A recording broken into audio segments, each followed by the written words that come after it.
Welcome to the Close the Chapter podcast. I am Kristen Boyce, a licensed marriage and family therapist with a private practice, Pathways to Healing Counseling. Through conversations, education, strategies, and shared stories, we will be closing the chapter on all the thoughts, feelings, people, and circumstances that don't serve you anymore and open the door to possibilities and the real you. You won't want to miss an episode, so be sure to subscribe. Welcome to this week's Close the Chapter podcast. I am so grateful you're here with me. My guest is the author of The Trauma Map, and I'm really excited to dive into her book and her 5 steps to reconnecting to yourself, which is the journey most of us are on, to kind of delayer any beliefs that we've had that don't no longer serve us. We're working through our past to live more fully in the present.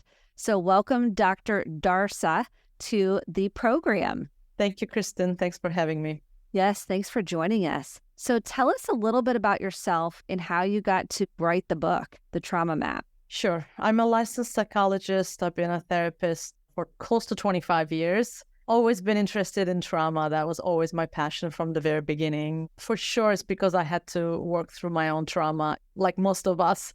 And then about 10 years ago, I opened a trauma treatment center, focusing particularly on trauma because it was really missing. I was working in rehabs, doing trauma work in different settings, but there wasn't a place that would do intense trauma work the way that I wanted to do.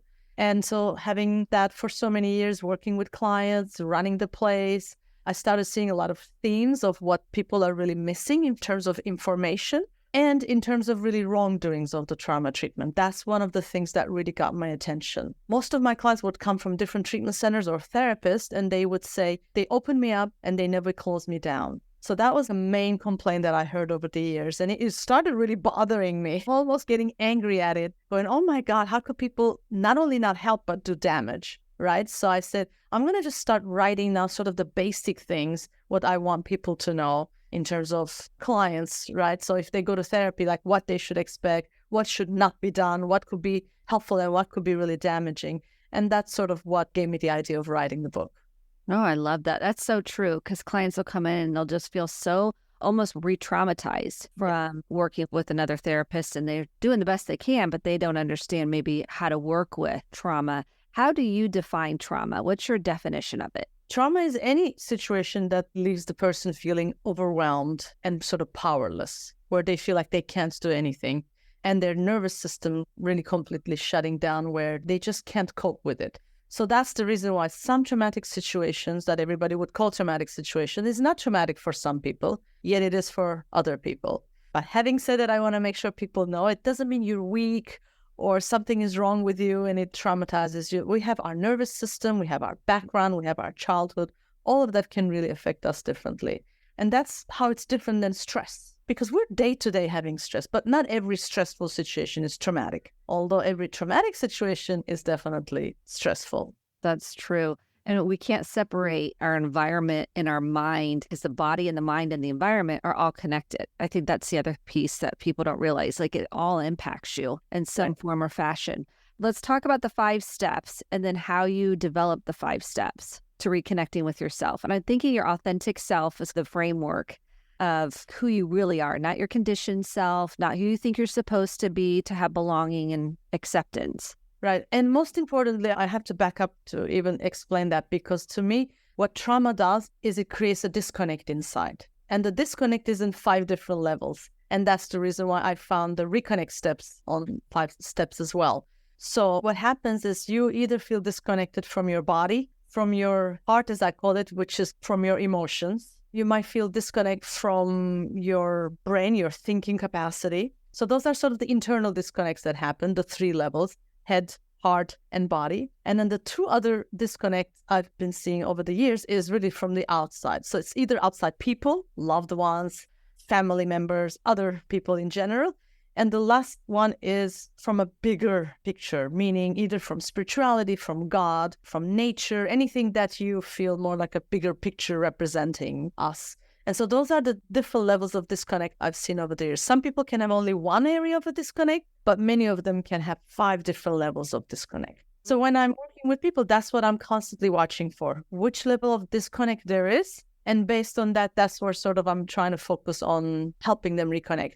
Hence, my clinic is called Reconnect Trauma Treatment Center. Perfect. Ties in beautifully. How do you assess for someone's like, well, I don't know. How do you assess for these areas of disconnection for someone that's listening? I have different level of questions. So let's say disconnect from head, as I said it, right? So I'm asking for what kind of thinking process, what we call sort of irrational belief system develop. They will say things like, nobody ever loves me. But then you see, actually, there's no proof of that really, but that's sort of the feeling of the person. Or the self-judgments is a great proof for me of self-disconnect too, like self-hatred, thinking they're all bad or they're all unlovable. That's a very, very common reaction following a trauma, which again, and you meet the person, you're like, this is such a lovely person, a lovable person. Well, to me, every human being is lovable anyway. That's my attitude, that kind of belief. So that's one side of a disconnect from your thoughts. A disconnect from the body shows up in different ways and sometimes in more obvious way. You can see the person, they're disconnected. They have a flat affect. They seem out of their body, the way they're sitting, or they're not feeling their body if you ask them, or they hate their body. That's so they can feel their body, but they hate their body, right?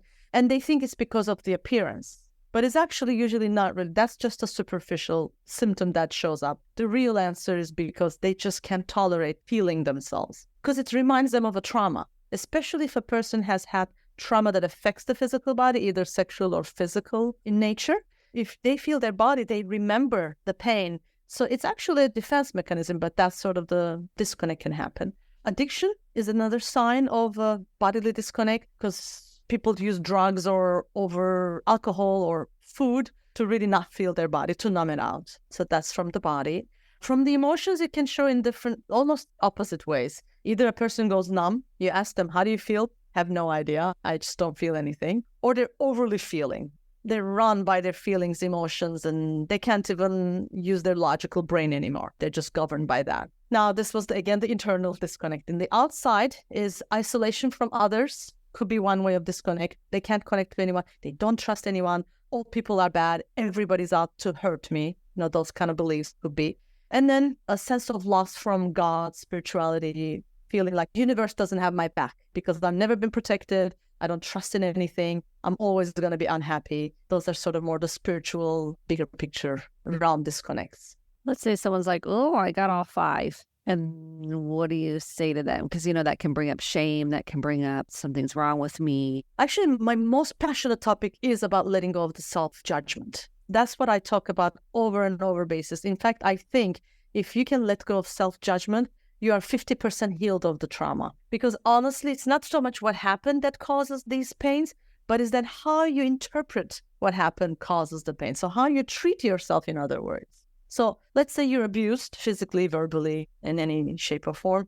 If you continue that abuse towards yourself, somebody told you all your life you're worthless, and then you continue to say that to yourself, that's when actually it becomes more and more painful. So the moment you can really stop that self-judgment and just accept yourself however you are, whatever the condition you're in, but that really seeing the loving essence in every human being, you actually can tolerate everything that happened much more strongly. So that is where I'm always focusing when I'm working with people. And that's why we have to be careful, listeners, or as therapists too, when we're working on ourselves, as we discover our issues, our weak points, our trauma symptoms, not to take that into, oh, there's something wrong with me, but to see it as what can I do? So the focus should be on not the value that we place on ourselves, but what is the next step that I can do?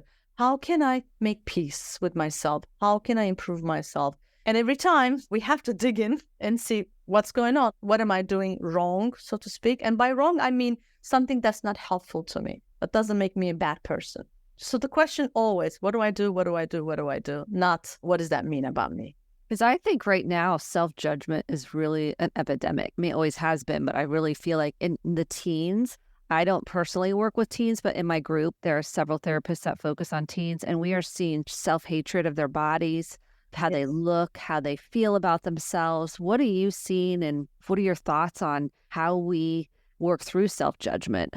Well, unfortunately, social media definitely increased the self-judgments in this world. We're just in this era of unbelievable technological lifestyle, and so we're constantly in social media. So that's one of the reasons. I have teenager kids. So, and when my kid, especially my younger one, was even younger, one of the things that I was explaining to him, I call this tricky brain. Came out with this term with him and he knows it. So whenever he goes into self-judgment, he looks at me, he's like, okay, that's my tricky brain, right? Meaning like it could still talk because it's hard to get rid of that talk. But that if you know that it's there almost like to trick you, it's that you just don't pay attention to it. You hear it, but you don't turn towards it. You don't pay attention. You don't give more fuel. You don't put more fuel to the fire, so to speak, because to get out of it is hard. The easiest way is to really divert the attention to something else.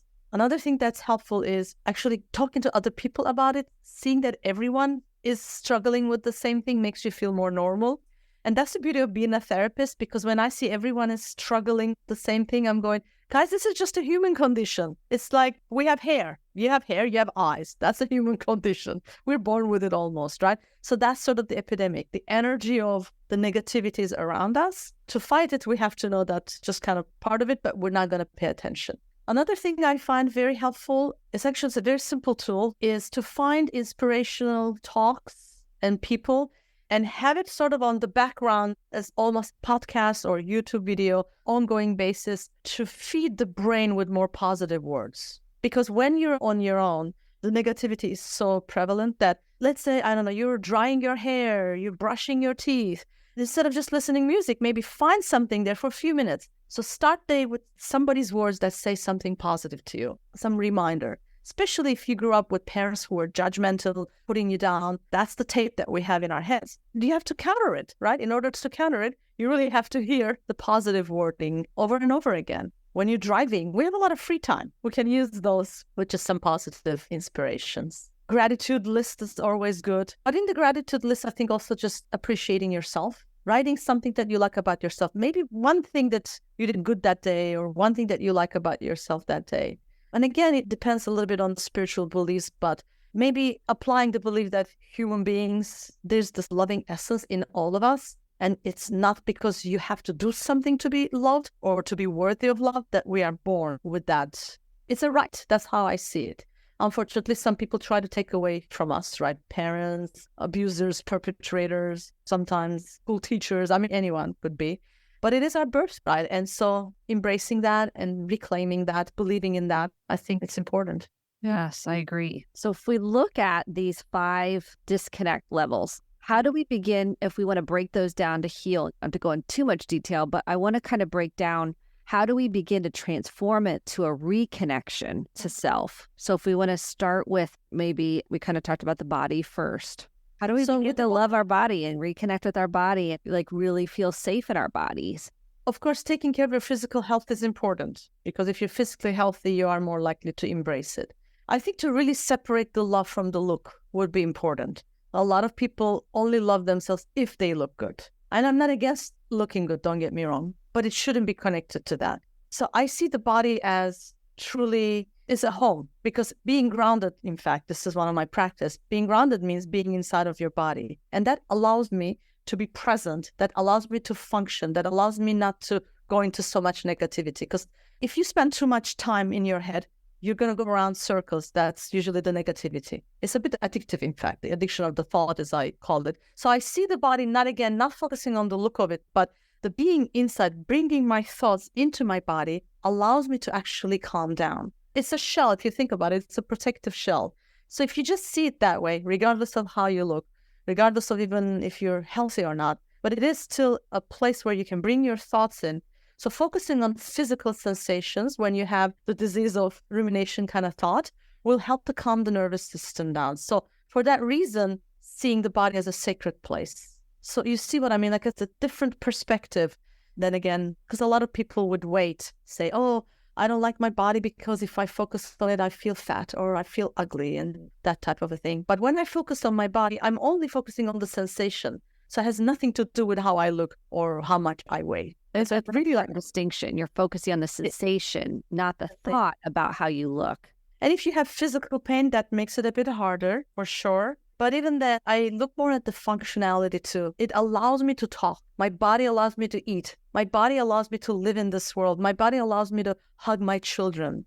Without the body, I couldn't do that. If I was just in the air, it allows me to create. It allows me to form relationships. It allows me to walk if I have the luxury to walk. Sometimes we don't even think of what a luxury that is. And many people, it allows me to connect with nature or to breathe and to feel the sun on my skin. Even there, you see, like I can feel my skin when I have the sun. So that helps me to calm down. So these are the areas of appreciation of the body that we can definitely focus on. And then let's take the heart or emotions. Yeah. How do we begin to reconnect with those? One of the interesting things that happens when we are especially younger, if we've been traumatized with any type of trauma, abuse or any sort of trauma, is that the emotion is so strong. In order to deal with it, we find a way to check out. Because we think, it's an unconscious thing though, we think if we feel more, the pain is going to kill us. It's this unconscious belief.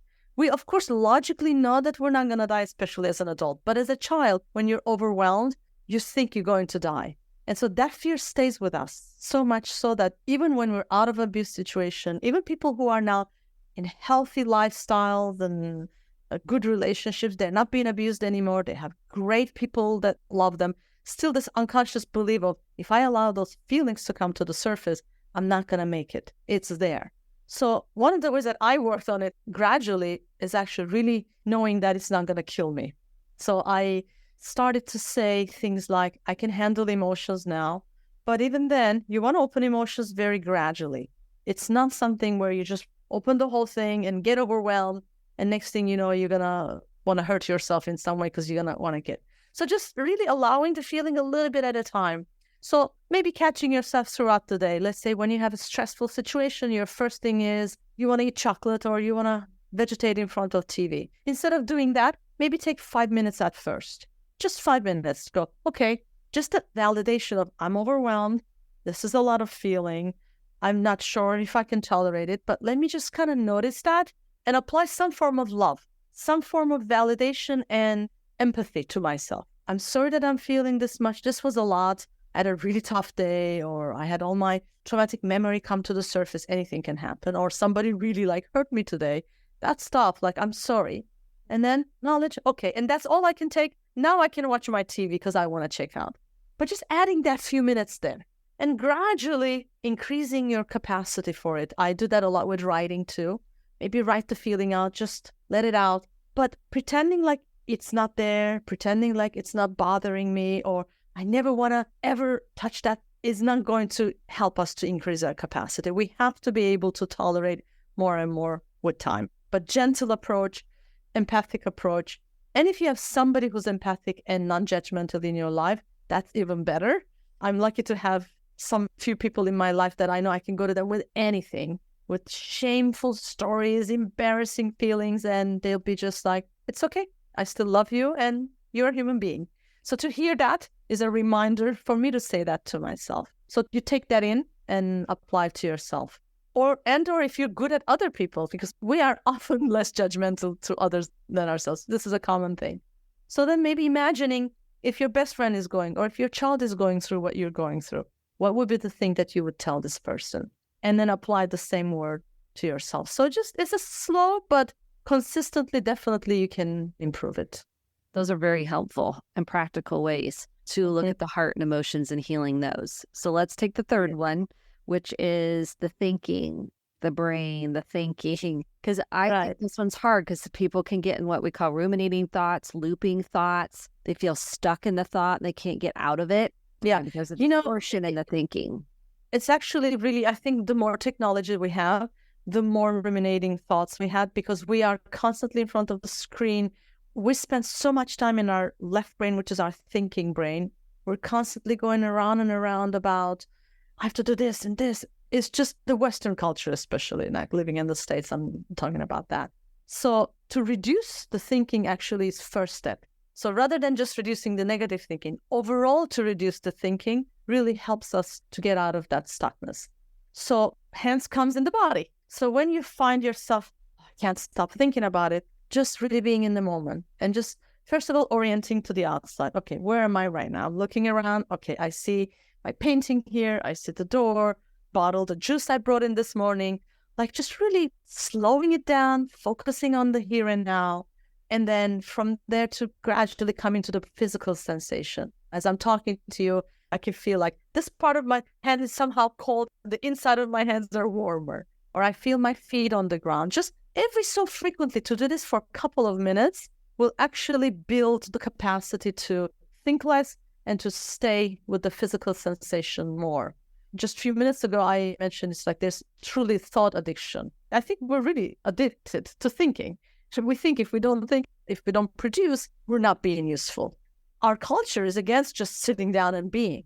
You can only rest when you die, those kind of messages. And it's very fast. The speed is over the top. So just sort of slowing it down, being in your body, and then eventually replacing the negative thoughts with the positive thoughts. Those are some of the very common ones. That's why I think mindfulness, I'm very excited that mindfulness is in our world now and it's spreading more and more.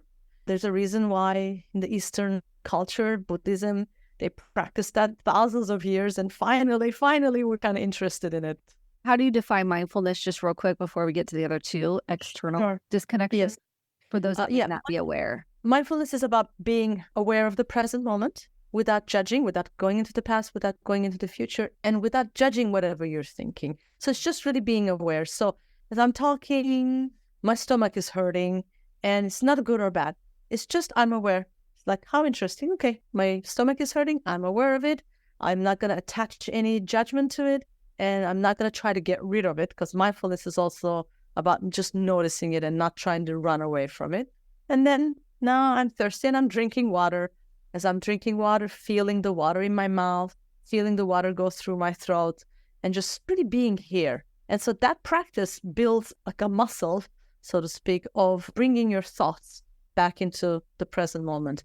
And that is actually trauma healing, because what is trauma is about being stuck. It's like our brain is hijacked into the past or hijacked into the worry about future. Anything but the present moment, right? That's exactly what trauma does to our brain.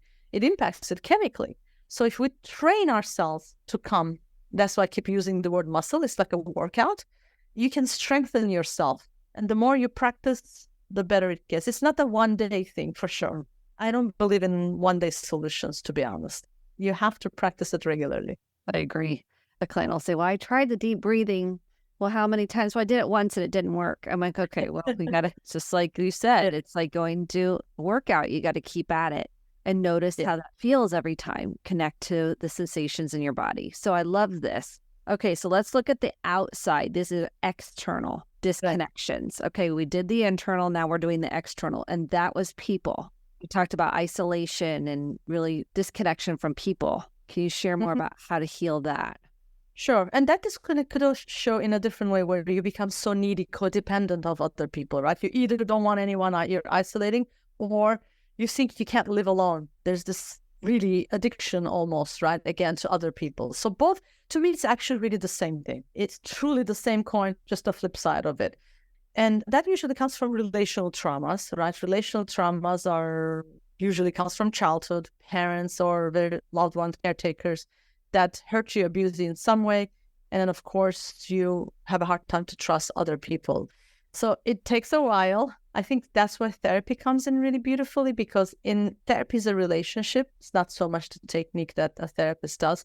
But if you connect with your therapist and you gradually learn to trust them, then you can take that into other relationships. It's like a laboratory, right? Therapy is always, that's sort of how I call it. If you're not in therapy, at least finding one person that you can build some form of relationship. We are relationship beings. We're animals that thrive in there. So however you can find that connection, if it's not your family members, doesn't have to be. Finding someone else could be, if you belong to a group or if you're at school, work, really finding somebody that you can trust. If you have addiction, going to AA, NA meetings or codependency meetings, those are great places to find people who actually speak the language of recovery. So that's great ways to find people. And really slowly building that trust. But you need the open communication with the person, that's where you can freely express, this is some of my fears coming. But just be, again, slow and gentle. We don't expect an immediate connection. But with that, I have to add, the more you work on yourself, your relationship with yourself, remember how I was in the beginning saying like how you treat yourself is crucial. The more you heal your own relationship with yourself, the easier it gets to trust somebody else and to connect with other people. So there's tremendous amount of parallel things going on there. Yes, I agree. That's the key. Number 5. Okay, spirituality. I know a lot of people have had trauma in the church with religion, a lot of spiritual abuse, spiritual bypassing, where you're using, for example, scripture or something along those lines. Yes. Or it could be any kind of thing, like you need to pray more, you need to go to the synagogue more, you need to whatever that looks like. How do people heal, begin to reconnect with spirituality or nature or whatever that is for the person? Yeah. Finding the niche for yourself is a very important one. So this so unique experience. You don't want to ask somebody else, oh, what do you believe in? So I'll follow you, right? There's not such a thing. I've had clients who were religiously abused, and either they no problem staying with their religion, but they found their own church, so to speak, or their own place, or people who were religiously abused and didn't want to hear even the letter R. They just couldn't go near it. So it has to be respected. No matter where the person is, has to be respected. There's a lot of different spiritual beliefs or religious practices outside. Maybe reading them, see if anything attracts you, from Buddhism to Hinduism, from Sufism, Kabbalah, religion, like anything could be. So just kind of reading about it, or really creating your own religion or spirituality. For some people, it's just maybe having a little sacred place in your home and creating, I don't know, you could just put flowers or candles, and if you believe in some form of bigger power, you just pray to that or just connect with that. Or if not, then maybe you believe in that power is just within you. Then you connect with yourself. Because ultimately, in a lot of spiritual beliefs, connection is that we are really a reflection of God anyway, a reflection of the higher power, of the light or the source. And so therefore, it's just about loving yourself anyway. It's not about seeing sort of an external God, like a he with beard kind of thing. So you have to really find your own unique way of what works for you and not judging any of it. So there can't be any push. And eventually finding like-minded people that speak the same language. But I prefer journaling for this experience too. Writing really brings up a lot of this wisdom inside, because we all have an inner wisdom. So doing dialogues is one form of journal writing that can connect you to some form of spirituality. I call that almost like a screenplay writing. When you read screenplay, let's say it says Kristen versus Karol, like we have a dialogue. So then you write, okay, my name is Jennifer. So Jennifer will be me. And then the wisdom, the inner God. And then you just write this dialogue. You'll be surprised how much wisdom can come forward. And that could be your spiritual connection. But something where you connect to some meaning of life actually gives us more strength is what I noticed over the years. I have too. Working with clients that have that is definitely, I can find that they feel more supported in their journey towards healing. So I think it is one of the most important pieces.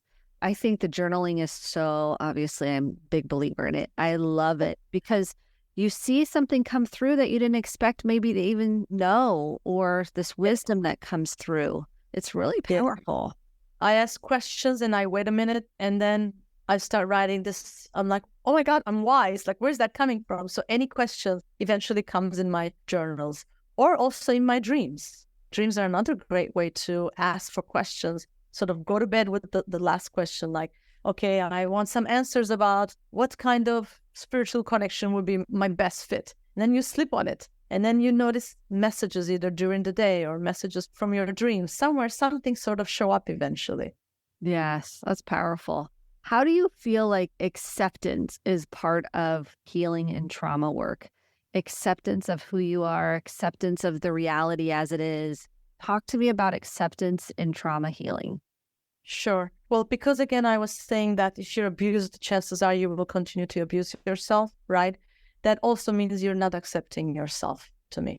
Because abusing yourself means you're not liking yourself or you're hating yourself. So a lot of people, when they say, I wish I never had the trauma, it's actually, of course, very true statement. Nobody wishes that they have trauma. But at the same time, it also means I wish I don't have the symptoms. So to accept the symptoms is also to accept yourself, because we can't change the past. We can wish it, but wishing kind of goes a little bit into fantasy, sort of Santa Claus. Like, I wish Santa Claus brings me toys. Well, as an adult, we have to find some form of this happened. And the wishing, I don't even want to waste my time on the wishing in a way, because then it means I don't accept who I am now. Some people say I'm broken. And I don't like that word because broken really has a judgment to it. So yes, maybe I have some limitations because of the trauma that I'm now more afraid of this, or I'm cautious about that, or I have pain in that way. But that's also part of who I am. Can you show love to those parts instead of trying to get rid of them? Often people come to trauma treatment thinking, I want to just get rid of my memories, or I want to get rid of...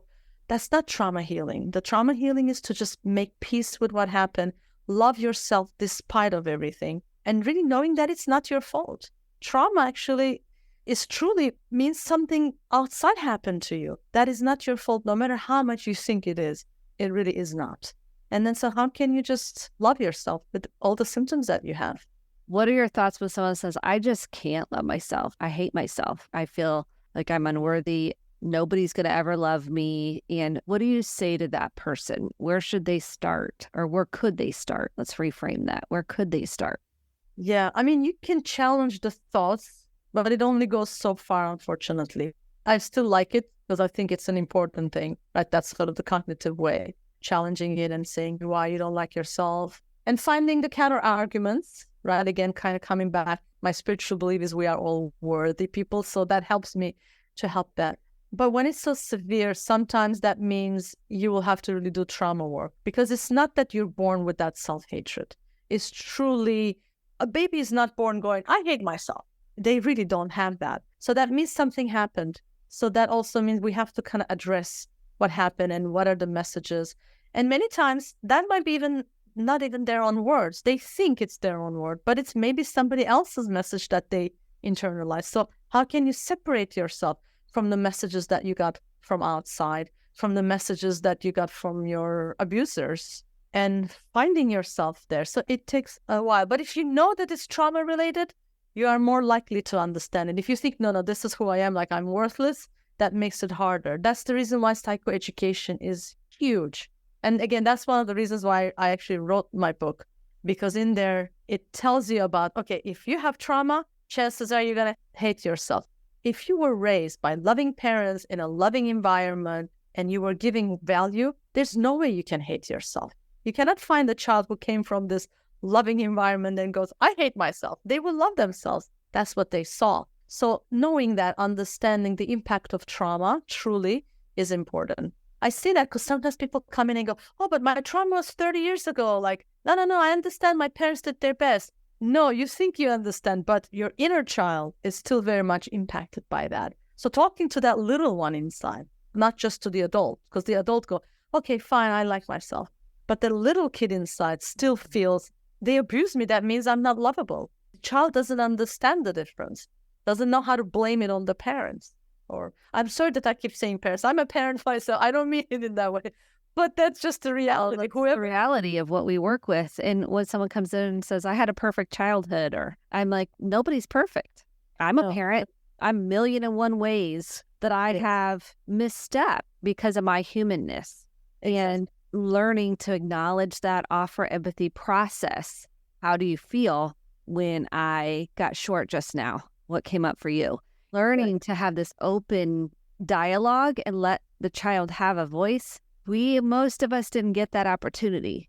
So that's why we're nurturing that inner child, doing the inner child work. The trauma work is so imperative, I think, to transforming the next generation.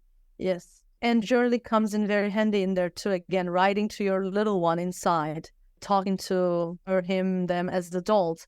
And if you can't have that loving voice, because sometimes people say, I don't like my inner child. I hate my inner child. She's the reason, he's the reason of the, and then maybe finding another voice. Whose voice sounds, and if you know somebody in person, that's great. Maybe imagine your best friend talking to your inner child. If you don't have that, it could be even somebody like a Mother Teresa, a figure talking to your inner child. Like what would Mother Teresa will tell your inner child about the experience or who they are? So there's a lot of creativity, another way, but you have to have the willingness to also work on that.